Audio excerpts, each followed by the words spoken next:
ওকে, এবং কি এটাকে এভাবে ব্যান্ড করে দিতে হবে।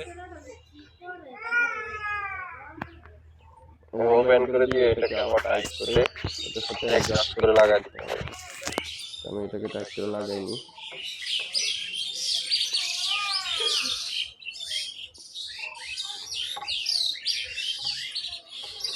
তো গাইস দেখো আমার এটা একবারে পুরোপুরি প্রস্তুত। আমি এখন এটাকে ফুলাবো, ফুলিয়ে ছেড়ে দিব। ছেড়ে দেওয়ার সাথে সাথে এটা থেকে ট্রেনের হর্ন বের হবে। তো দেখা যাক বের হয় কিনা।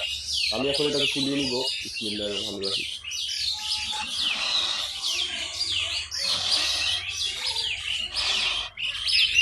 তো গাইস আমি এখন ছাড়বো, ছাড়ার সাথে সাথে ট্রেনের হর্ন বাজবে। তো দেখা যাক। রেডি 1 2 3।